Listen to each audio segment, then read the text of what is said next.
Hello everyone, I am Anupam. You are watching sport to movie YouTube channel. তোমাদের সকলকে এই চ্যানেলে স্বাগত জানাই। আজকে আমি যে বিষয়টি নিয়ে তোমাদের সঙ্গে ভিডিও নিয়ে এসে গেছি সেটা হচ্ছে ইন্ডিয়ান এয়ারফোর্সের রিক্রুটমেন্ট। অগ্নিপথ স্কিমের মাধ্যমে অগ্নিবীরদের যে রিক্রুটমেন্ট ইন্ডিয়ান এয়ারফোর্সে, তো সেই রিক্রুটমেন্টের বিস্তারিত তথ্য নিয়ে তোমাদের সামনে চলে এসেছি। তোমাদেরকে দেখাবো আজকে যে অগ্নিপথ স্কিমের মাধ্যমে যে রিক্রুটমেন্ট হতে চলেছে সেই রিক্রুটমেন্টের এলিজিবিলিটি ক্রাইটেরিয়াগুলো কী কী রয়েছে, যোগ্যতাগুলো কী কী থাকছে এবং কীভাবে তারা আবেদন করতে হবে, কবে থেকে আবেদন শুরু হবে, কীভাবে আবেদন করতে হবে, তো সেই সমস্ত বিষয় নিয়ে আজকে আমি বিস্তারিত তোমাদেরকে তথ্য দেব। তো ভিডিও শুরু করার আগে বলবো, যারা আমার চ্যানেলে নতুন হয়েছো তারা অবশ্যই চ্যানেলটিকে সাবস্ক্রাইব করে দাও এবং নিচে দেওয়া বেল আইকনটিতে ক্লিক করো, যাতে করে আমার ভিডিওগুলো খুবই সহজে তোমরা পেয়ে যেতে পারো। এবং বলবো, যদি ভিডিওটি ভালো লেগে থাকে তাহলে অবশ্যই লাইক করবে এবং শেয়ার করতে ভুলবে না। তো চলো শুরু করা যাক আজকের ভিডিও। অনেক দিন থেকেই তোমরা শুনে এসছো যে অগ্নিপথ স্কিম যেটা লঞ্চ করছে, তো এই স্কিমের মাধ্যমে কয়েক হাজার ছেলে মেয়ে নিচ্ছে। তো দেখে নেব বিস্তারিত কী তথ্য এখানে দেওয়া রয়েছে। এই অগ্নিপথ স্কিমের মাধ্যমে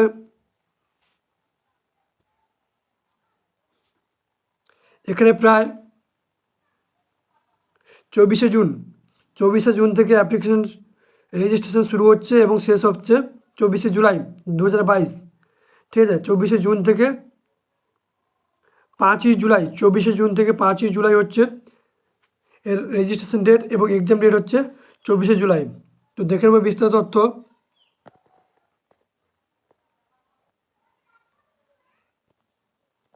দেখতে পাচ্ছ তোমাদের সামনে নিয়ে চলে এসেছি আমি একটা অফিসিয়াল নোটিফিকেশান।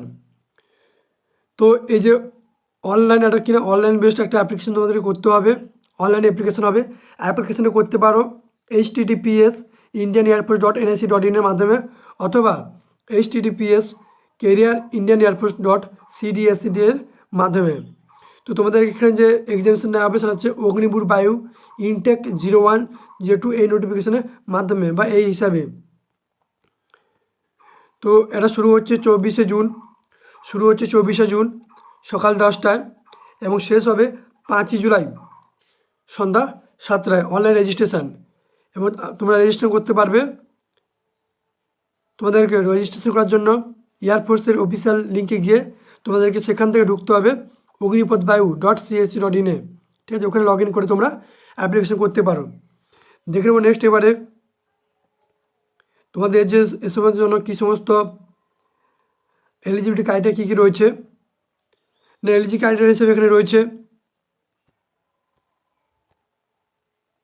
ইন্ডিয়ান এয়ারফোর্স অনলাইনে কি না আনম্যারিড মেল ইন্ডিয়ান সিটিজেন এবং তার সঙ্গে সঙ্গে নেপাল সিটিজেন এলিজেবল। তো দেখুন এলিজিবল ক্রাইটেরিয়া কী কী রয়েছে এখানে। ক্যান্ডিডেটকে বয়স হতে হবে 29শে ডিসেম্বর 1999 থেকে 29শে জুন 2005-এর মধ্যে, 29 ডিসেম্বর 1919 থেকে 29 জুন 2005, অর্থাৎ 29শে ডিসেম্বর 1999 পর থেকে হলে হবে। এরপর কি দেখে নেবো, এর থেকে আপার এজ লিমিট হলে হবে না। ঠিক আছে, দেখে নেবো নেক্সট এডুকেশন কোয়ালিফিকেশান কী দেওয়া রয়েছে। এডুকেশন কোয়ালিফিকেশানের মধ্যে রয়েছে কি না, এখানে সায়েন্স স্ট্রিম রয়েছে এবং হচ্ছে আদার দেন সায়েন্স স্ট্রিম রয়েছে। তো যাদের সায়েন্স সাবজেক্ট তাদের ক্ষেত্রে মাধ্যমিক, উচ্চ মাধ্যমিক 10+2 এবং কোয়ালিফিকেশানস ম্যাথ, ফিজিক্স এবং ইংলিশ এই 3টি সাবজেক্ট থাকা প্রয়োজন। ওভারঅল 50% মার্ক এবং ইংলিশে 50% মার্কস থাকা প্রয়োজন।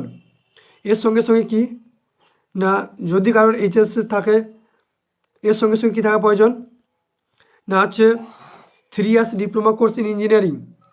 যদি মাধ্যমিকে কারোর এইচএস না থাকে, 3 ইয়ার্স ডিপ্লোমা থাকে ইন ইঞ্জিনিয়ারিং, তাদের ক্ষেত্রে যোগ্য। এই সমস্ত বিভাগে হতে হবে mechanical, electrical, electronics, automobile, computer science, instruments technology, information technology এই সমস্ত বিভাগের ক্ষেত্রে হবে। এবং সব ক্ষেত্রে হচ্ছে 50% ওভারঅল মার্ক থাকা প্রয়োজন এবং ইংলিশে 50% মার্ক থাকা প্রয়োজন। যদি ডিপ্লোমাতে ইংলিশ না থাকে তাহলে সেক্ষেত্রে তাদের কি না হচ্ছে মাধ্যমিক কিংবা উচ্চ মাধ্যমিকের ইংলিশ দেখা হবে। এছাড়াও কি না যদি ডিপ্লোমা না হয়, যদি তাদের 2 বছরের ভোকেশনাল কোর্স করা থাকে ফিজিক্স ম্যাথ নিয়ে, তবে সেক্ষেত্রেও কী হবে না তার যোগ্য। এবং এছাড়াও কি না তাদেরকে এক্ষেত্রে 50% মার্ক থাকতে হবে এবং ইংলিশে 50% মার্ক থাকতে হবে। এটা গেলো সায়েন্স সাবজেক্টের ক্ষেত্রে। এবার দেখে নেব আর্টসের ক্ষেত্রে কী বলেছে। আদার দ্যান সায়েন্স সাবজেক্ট, এক্ষেত্রে ইন্টারমিডিয়েট মাধ্যমিক 10+2 উচ্চ মাধ্যমিক অথবা ইকুইভ্যালেন্ট কোনো এক্সামস, কোনো হচ্ছে সার্টিফিকেট বোর্ড থেকে সার্টিফিকেট থাকলে হবে। এক্ষেত্রে ওভারঅল 50% মার্ক থাকা প্রয়োজন এবং ইংলিশে 50% মার্ক থাকা প্রয়োজন। অথবা কী বলছে না পাস্ট 2 ইয়ার ভোকেশনাল কোর্স কোনো এডুকেশন বোর্ড থেকে, সেক্ষেত্রে ওভারঅল 50% মার্ক এবং হচ্ছে ইংলিশে 50% মার্ক থাকলে তবেই যোগ্য। তাহলে এই মোটামুটি হচ্ছে কোয়ালিফিকেশান ছিল। তো তোমরা দেখতেই পাচ্ছ এক্ষেত্রে বলা হচ্ছে সায়েন্স স্ট্রিমের ক্ষেত্রে, টেকনিক্যালের ক্ষেত্রে বলা হচ্ছে মাধ্যমিক উচ্চ মাধ্যমিক অথবা যদি উচ্চ মাধ্যমিক না থাকে তার সঙ্গে 3 বছর ডিপ্লোমা কোর্স, অথবা ইঞ্জিনিয়ারিংয়ের ক্ষেত্রে অথবা কি না হচ্ছে 2 বছরের ভোকেশনাল কোর্স, সেখানে একটু ম্যাথ এবং ফিজিক্স থাকতেই হবে। আর নন টেকনিক্যাল ক্ষেত্রে আদার দেন সায়েন্স সাবজেক্টের ক্ষেত্রে কি না হচ্ছে মাধ্যমিক উচ্চ মাধ্যমিক অথবা তার সমতুল্য কোনো পরীক্ষা, এছাড়া কি এগুলোই থাকা প্রয়োজন। এছাড়া হচ্ছে 2 বছরের ভোকেশনাল কোর্স। এবার দেখে নেবো কী বলেছে এখানে, আর বিস্তারিত তথ্যগুলো কী জেনেছে দেখে নেবো না candidate eligible of science subject examinations on the basis of the independent 10+2 also eligible for other than science subject examinations and would be given an option to applying in both science and other than science subject। এখানে যারা হচ্ছে science subject থাকবে তারা science সাবজেক্টের উপর পরীক্ষা দিতে পারে এবং তারা আদার দেন সাবজেক্টের পরীক্ষা দিতে পারে। এছাড়া তারা কি না বোথ সায়েন্স অ্যান্ড আদার দেন সাবজেক্টও পরীক্ষা দিতে তারা ফর্ম ফিল আপ করতে পারে। সেই সমস্ত স্কুলগুলো আচ্ছা ঠিক আছে। নেক্সট কী বলছে এখানে দেখে নেব।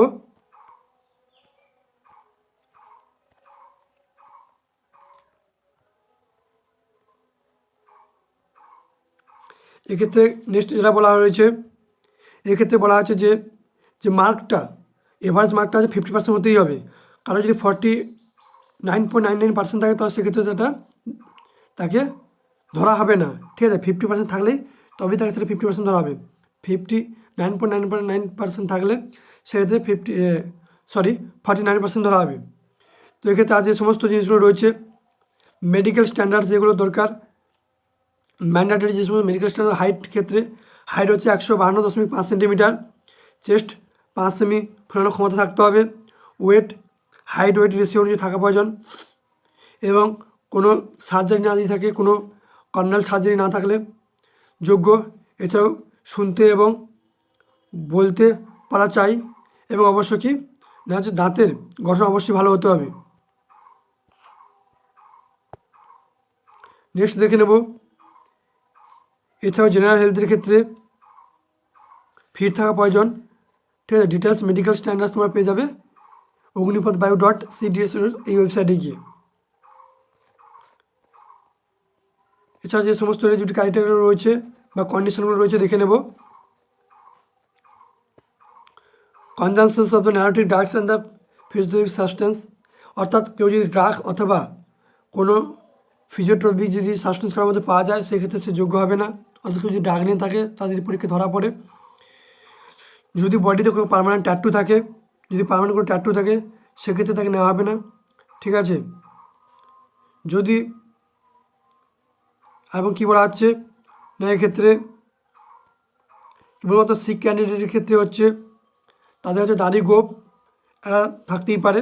এছাড়া অন্যান্য ক্যান্ডিডেটের ক্ষেত্রে কোনো দাড়ি গোপ বা এই সমস্ত বড় চুল থাকা চলবে না। যেমনভাবে আর্মি কিংবা এয়ারফোর্সের রুল থাকে সে একই রুল। নেক্সট দেখে নেব টার্ম অ্যান্ড কন্ডিশন কী কী রয়েছে এখানে। টার্ম অ্যান্ড কন্ডিশনের ক্ষেত্রে রয়েছে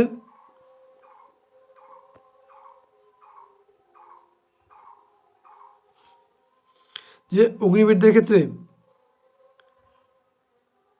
এয়ারফোর্স অ্যাক্ট 1950 অনুযায়ী অগ্নিবীরদের নিয়োগ করা হবে, ঠিক আছে।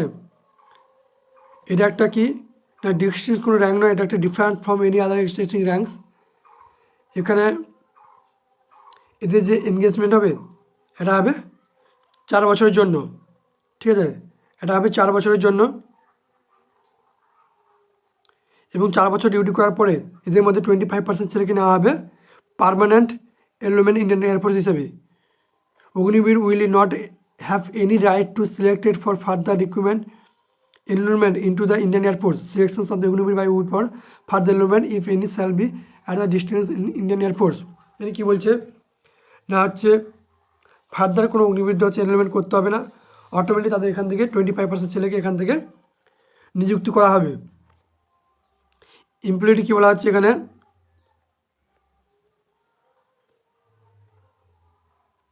না অগ্নিবীর বায়ু enrolment under this entry are liable to be assigned only duty in organizations interest in the distinctions of the Indian Air Force. Training কী দেওয়া হচ্ছে এখানে না on being enrollment Agniveer Vayu will be imparted military training based on Indian Air Force. Training যেমনভাবে Indian এয়ারফোর্সের training দেওয়া হয় ঠিক তেমনভাবে এখানে ট্রেনিং দেওয়া হবে। নেক্সট কী থাকছে না লিভ, ছুটি কতগুলো থাকবে না ছুটি থাকছে এখানে অ্যানুয়াল লিভ থাকছে 30 দিন, এছাড়াও সিক লিভ থাকছে best on the medical advice. 30 দিন টোটাল ছুটি হবে 1 বছরে। মেডিকেল সিএসডি ফ্যাসিলিটি যেমনভাবে মেডিকেল ফ্যাসিলিটি সবাই পেয়ে থাকে ইন্ডিয়ান এয়ারফোর্স কিংবা আর্মির ক্ষেত্রে সেইভাবে মেডিকেল ফ্যাসিলিটি পাবে। Pay allowance and allied benefits per month প্যাকেজে থাকে 30,000 করে দেওয়া হবে। ফিক্সড ইয়ারলি ইনক্রিমেন্ট থাকবে পরপর করে বাড়তে থাকবে। এই বিস্তৃত তথ্য আমরা নিচে দেখে নেব এবং তার সঙ্গে সঙ্গে অ্যানাউন্সেসও থাকবে। টার্মিনাল যে সমস্ত বেনিফিটস থাকছে অথবা যে সেবানিধি প্যাকেজ থাকছে সেই সেবানিধি প্যাকেজটা এই ধরনের হতে চলছে যে প্রথম বছর তাদেরকে 30,000 টাকা দেওয়া হবে, ইন হ্যান্ড দেওয়া হবে 21,000 টাকা এবং তাদের কাছ থেকে কেটে রাখা হবে 9,000 টাকা এবং সেকেন্ড বছরে 33,000 টাকা দেওয়া হবে, কেটে রাখা হবে 9,900 টাকা।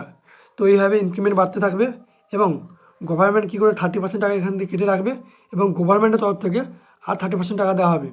মোট এইভাবে 11 বছরের পরে কী হচ্ছে না অ্যাপ্রক্সিমেটলি প্রায় হচ্ছে 10 লাখ টাকার মতন প্রায় তোমাদেরকে এই সেবানিধি প্যাকেজ হিসেবে 4 বছর কমপ্লিট হওয়ার পর দেওয়া হবে।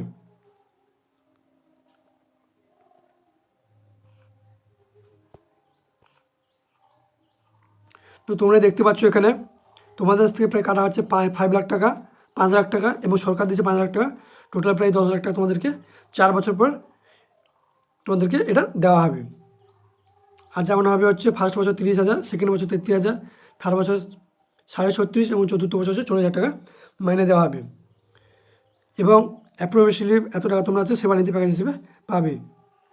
নেক্সটটি এখানে একটা গুরুত্বপূর্ণ বিষয় হচ্ছে অগ্নিবীর বাই will not be required to contribute to any professional fund. তোমাদেরকে এখানে কোনো প্রফেশনাল ফান্ড হিসেবে কোনো কিছু কাটা হবে না, ঠিক আছে, সেবানিধি প্যাকেজ হিসেবে ওইটাই নেওয়া হবে এবং তারপর তোমাদেরকে ওইটা আবার ডবল করে দেওয়া হবে। এবং আরেকটা গুরুত্বপূর্ণ বিষয় যেটা হচ্ছে shall not be entitlement any gratuity and any kinds of personal benefits the case of the Agniveer Vayu. আর তার ইম্পর্টেন্ট মেন দেবো insurance death and disability compensation. কী বলছে এখানে না Agniveer Vayu will be provided non contribute life insurance আবার এখানে প্রায় তোমাদের কত না এখানে তোমাদের প্রায় হচ্ছে 48, প্রায় তোমাদের এখানে কত প্রায় না হচ্ছে প্রায় 48 লাখ টাকা তোমাদেরকে এখানে ইন্স্যুরেন্স হিসেবে দেওয়া হবে। নেক্সট কী থাকছে অগ্নিবীর স্কিল সার্টিফিকেট দেওয়া হবে। এরপর একটা কি তোমাদেরকে অগ্নিবীর স্কিল সার্টিফিকেট দেওয়া হবে, ঠিক আছে। এবং এরপর হচ্ছে বলা হচ্ছে এটা personal enrolled under this scheme will not be eligible ex serviceman status. এবং একটা গুরুত্বপূর্ণ বিষয় এখানে একটা কি তোমরা হচ্ছে এক্স সার্ভিসম্যান স্ট্যাটাস পাবে না, ঠিক আছে।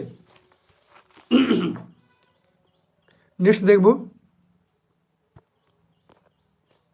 তোমাদের ক্ষেত্রে কী কী টেস্টগুলো হবে। প্রথমে তোমাদের হচ্ছে অনলাইন টেস্ট হবে। প্রথমে হচ্ছে অনলাইন লিখিত পরীক্ষা হবে, অনলাইন লিখিত পরীক্ষা হবে এখানে, ঠিক আছে।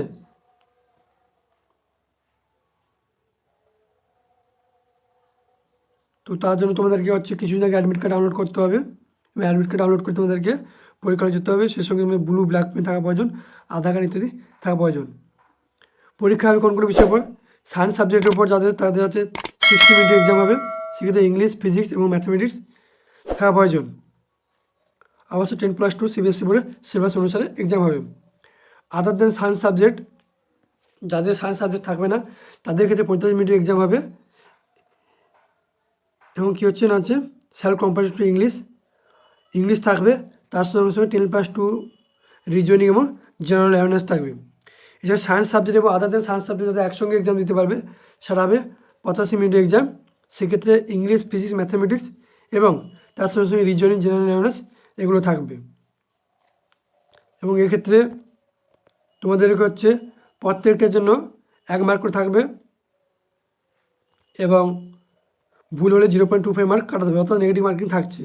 এবং অ্যাটেম্প না করলে কোনো মার্ক কাটা হবে না, ঠিক আছে। মোটামুটি এক্সামগুলো এগুলো ফার্স্ট স্টেপে এক্সামগুলো এগুলো রয়েছে। এবার দেখে নেবো আর কি আছে। The candidate are to qualify in each paper separately in science and other than science subject। যে সমস্ত যাদের ক্ষেত্রে সায়েন্স এবং আদার দেন সায়েন্সের ক্ষেত্রে তোমরা এলিজিবল রয়েছে তাদেরকে বলবো হচ্ছে তাদের প্রত্যেকটা সায়েন্স এবং আদার দেন সায়েন্স সাবজেক্ট দুটোর ক্ষেত্রে হচ্ছে তাদেরকে কী করতে হবে না কোয়ালিফাই করতে হবে। দেখে নেবো নেক্সট। এবারে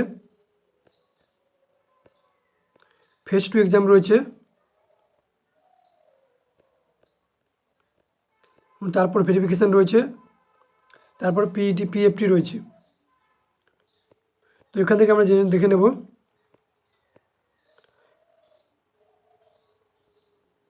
অ্যাপ্লিকেশান প্রসেসটা কী করতে হবে তোমাদেরকে। কোথায় রয়েছে? আচ্ছা,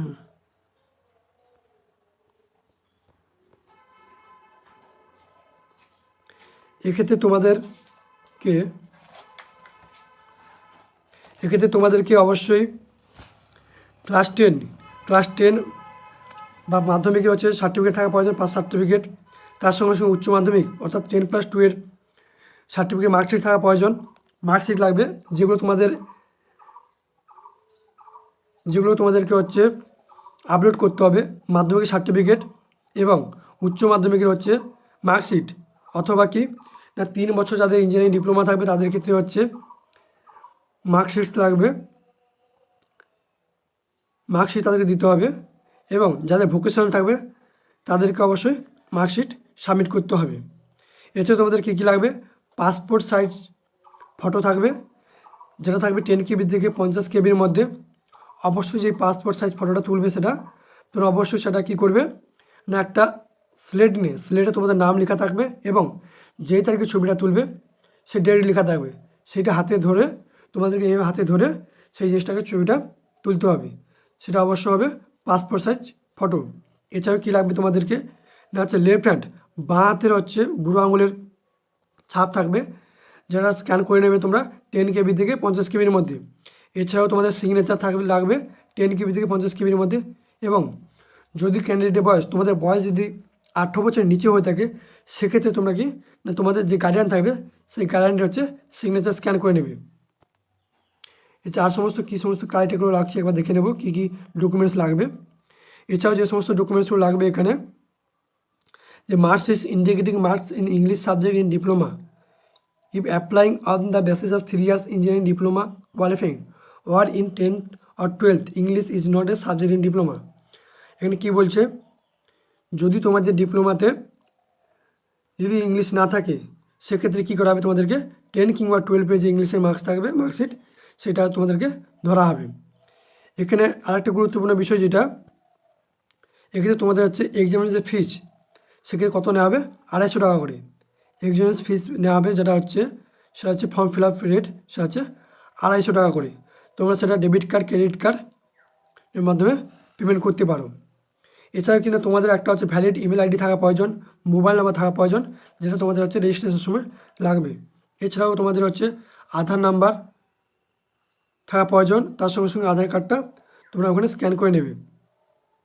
candidate are to reach and in the examination center with the color print out professional certificate এবং তোমরা যখন এক্সাম হলে পৌঁছাবে অবশ্যই তোমরা কিনা অ্যাডমিট কার্ডটাকে রঙিন প্রিন্ট আউট করে নিয়ে যাবে। আর কি বলছেন না, সঙ্গে তোমাদের হচ্ছে আইডি প্রুফ হিসেবে আধার কার্ড নিয়ে যেতে হবে। এছাড়াও তোমার ডিটেলস যে সমস্ত জিনিসগুলো এই ওয়েবসাইটে গিয়ে পেয়ে যাবে।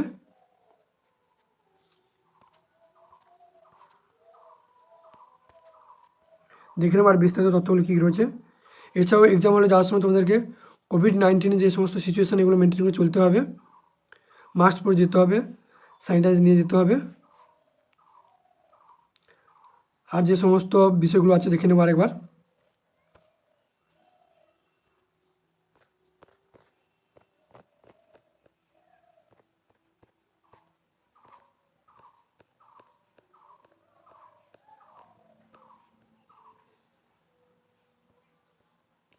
তো ফার্স্ট স্টেজে যারা কোয়ালিফাই করবে ফার্স্ট এক্সাম হওয়ার পরে তাদেরকে কী করা হবে না হচ্ছে তাদেরকে মেল লিস্ট বেরোবে। সেই মেল লিস্টের পর তাদের যারা কাট অফ আসবে তাদের নামে লিস্ট বেরোবে। তাদেরকে ফেজ 2 এর জন্য ডাকা হবে।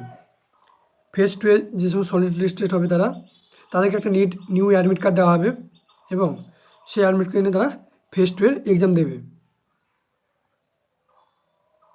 এক্ষেত্রে তাদেরকে কার্ড প্রিন্ট আউট একটা অ্যাডমিট কার্ড নিয়ে যেতে হবে এবং duly field application form download করতে হবে তাদেরকে ওয়েবসাইট থেকে, সেটা নিয়ে যেতে হবে। এছাড়াও পেন্সিল, ইরেজার, শার্পনার, গেস্টার ইত্যাদি নিয়ে যেতে হবে। এবং তার সঙ্গে কি না 8 কপি করে তোমাদেরকে হচ্ছে আনঅ্যাটাস্টেড পাসপোর্ট সাইজ ফটোকপি নিয়ে যেতে হবে। যেগুলো তোমরা হচ্ছে অনলাইন রেজিস্ট্রেশনের জন্য যেই ফটোকপিটা দেবে সেটা তোমাদেরকে নিয়ে যেতে হবে। এছাড়াও অরিজিনাল আর 4 self attested photocopies of the matriculation passing certificate. এবং তোমরা যে সমস্ত কপিগুলোকে আপলোড করবে, স্ক্যান কপি করে আপলোড করবে মাধ্যমিকের সার্টিফিকেট, এইচএস মার্কশিট কিংবা ডিপ্লোমার মার্কশিট, এছাড়াও যে সমস্ত আধার কার্ড বা যে সমস্ত সার্টিফিকেটগুলো সেগুলো তোমরা হচ্ছে সবগুলোর প্রায় 4 থেকে 5 কপি করে জেরক্স করে নেবে এবং সেগুলো কী করবে না হচ্ছে সেলফ অ্যাটাস্টেড করে নেবে। তার সঙ্গে সঙ্গে তোমাদের অবশ্যই জন্ম সার্টিফিকেট থাকবে কিংবা মাধ্যমিকের যে জন্ম সার্টিফিকেট থাকে সেটা তোমরা নিয়ে যেতে পারো। এছাড়াও যে সমস্ত বিষয়গুলো থাকছে দেখে নেবে কে করে। Original and 4 self attested photocopies of the matriculation marksheet থাকতে নিয়ে যেতে হবে। Original and 4 self attested photocopies of the intermediate equivalent examination, অর্থাৎ মাধ্যমিকের সার্টিফিকেট এবং মার্কশিট নিয়ে যেতে হবে। অথবা সেলফ অ্যাটাস্টেড ফটোকপি নিয়ে যেতে হবে 3 বছরের ডিপ্লোমার কোর্সের ক্ষেত্রে। অর্থাৎ তোমরা যেগুলো এখানে আপলোড করেছিল সেগুলো তোমরা নিয়ে যাবে। এবং তার সঙ্গে সঙ্গে কী নিয়ে যাবে, তার সঙ্গে তোমাদেরকে নিয়ে যেতে হবে certificate for the SOAPF son of air force person. কেউ যদি এয়ারফোর্সের কারো যদি ফিটনেস থাকে তাহলে সেক্ষেত্রে সেই সার্টিফিকেট তোমরা নিয়ে যাবে। এছাড়াও ফেজ 1 এর যে অ্যাডমিট কার্ড সেটা নিয়ে যাবে। এছাড়া কারো যদি এনসিসি করা থাকে এনসিসি যে কোনো সার্টিফিকেট ABC সেগুলো নিয়ে যাবে। তো এগুলো নিয়ে যাবে। এছাড়াও কারো যদি কোনো অ্যাডিশনাল কোয়ালিফিকেশান থাকে, ঠিক আছে, স্পোর্টস কিংবা সিং, হসপিটালিটি, অ্যাকর্ডিং, লজিং এই সমস্ত ক্ষেত্রে, মোটর ভেহিক্যাল বা টেকনোলজি, ড্রাইভিং, মেনটেন্যান্স এসবের ক্ষেত্রে সেগুলো তোমরা অবশ্যই নিয়ে যাবে। এবং তারপরে ফেজ 2 ক্ষেত্রে তোমাদেরকে প্রথমে কী করা হবে না সেগুলো ডকুমেন্টসগুলো হচ্ছে ভেরিফিকেশান করা হবে। তোমাদের অরিজিনাল ডকুমেন্টসের সবগুলো ভেরিফিকেশান করা হবে। অবশ্যই তোমরা সবাই অরিজিনাল ডকুমেন্টস নিয়ে যাবে, তার সঙ্গে সঙ্গে যে নিয়ে যাবে সেগুলো কী হবে ওখানে ভেরিফিকেশান করা হবে। নেক্সট কী বলা আছে দেখে নেব। ইন্টারনেট কপি অফ মার্কশিট, যে সমস্ত মার্কশিটগুলো নিয়ে যাবে এগুলো না যেন ইন্টারনেট কপি হয়। ইন্টারনেট কপি হলে কিন্তু ওখানে ওটা গ্রহণযোগ্য হবে না, অরিজিনাল মার্কশিট নিয়ে যেতে হবে। এরপরে ভেরিফিকেশানে তোমাদেরকে PFT করা হবে, অর্থাৎ তোমাদেরকে 1.6 কিলোমিটার দৌড়তে হবে 6.5 মিনিটের মধ্যে, 10টা পুশ আপ দিতে হবে, 10টা সিট আপ দিতে হবে এবং 20টা স্কোয়াট দিতে হবে। তো ফিজিক্যাল ফিটনেস টেস্টে পাস হওয়ার পরে তোমাদেরকে এবারে কী করা হবে না হচ্ছে এবারে অ্যাপটিটিউড টেস্ট হবে, অ্যাডাপ্টেবল টেস্ট। এই অ্যাডাপ্টেবল টেস্ট 1 হবে এবং অ্যাডাপ্টেবল টেস্টে যারা 1-এ পাস করবে তাদেরকে অ্যাডাপ্টেবল টেস্ট 2তে আবার দিতে হবে। অ্যাডাপ্টেবল 2 পাস হলে তারপর তাদেরকে না ফেজ 3 মেডিকেল এক্সামিনেশন ডাকা হবে। তো এই অ্যাডাপ্টেবল টেস্ট 1-এ কী করা থাকে না হচ্ছে তোমাদের হচ্ছে বিভিন্ন ধরনের রিজনিং টাইপের কোশ্চেন দেওয়া থাকে, বিভিন্ন ধরনের কন্ডিশন ওয়াইজ কোশ্চেন দেওয়া থাকে। এবং অ্যাডাপ্টেবল 2তেও এই কন্ডিশন ওয়াইজ এনভায়রনমেন্ট ইন্ডিয়ান যে এয়ারফোর্স সেই অনুযায়ী কিছু কোশ্চেন দেওয়া থাকে, তোমাদের সেগুলো সেখানে পাস করতে হবে। সেগুলো পাস করলে তারপর তোমাদের হচ্ছে ফেজ 3 মেডিকেল এক্সাম দেওয়া হবে। এই ক্ষেত্রে বলে রাখি, যারা হচ্ছে টায়ার 2 থাকবে, টায়ার 2তে যাবে, তাদের ক্ষেত্রে বলবো তোমরা 2-3 দিনের টাইম নিয়ে যাবে। এখানে পিএফটি ডকুমেন্টস ভেরিফিকেশানস এবং অ্যাডাপ্টিবিলিটি টেস্ট হওয়ার জন্য প্রায় 2 থেকে 3 দিন টাইম লাগে। তো অবশ্যই সেই টাইমটা নিয়ে যাবে। তারপর ফেজ 3 থাকছে মেডিকেল এক্সামিনেশানস। মেডিকেল এক্সামিনেশানস ক্ষেত্রে তোমাদের আউটার এজগুলো দেখবে, যেক্ষেত্রে চোখ, নাক, কান, গলা, হাত, পা ইত্যাদি দেখবে। তার সঙ্গে সঙ্গে তোমাদের হচ্ছে ব্লাড হিমোগ্লোবিন থাকবে, ইউরিন দেখবে, ঠিক আছে, ব্লাড সুগার দেখবে, ইউরিন দেখবে, এছাড়াও এক্স রে করবে, চেস্টের ইসিজি করা হবে। তো ইত্যাদি টেস্টগুলো এগুলো করা হবে। এই সমস্ত টেস্টে পাস হলে তোমাদেরকে কী করা হবে না, এরপরে হচ্ছে একটা মেডিকেল টেস্ট করা যদি পাস হয়, তারপর তোমাদেরকে সকলকে কী করা হবে না হচ্ছে মেরিট লিস্ট বেরোবে। সেই মেরিট লিস্টে যাদের নাম আসবে তাদেরকে হচ্ছে ডাকা হবে। এক্ষেত্রে বললে কি যারা আনফিট হবে তাদের ক্ষেত্রে কী হবে না, তাদেরকে একটা হচ্ছে 40 টাকার একটা কী করছে না, তোমাদেরকে সেক্ষেত্রে হচ্ছে আনফিট হলে তাদেরকে একটা হচ্ছে অ্যাপ্লাই করতে হবে মেডিকেল বোর্ডের কাছে।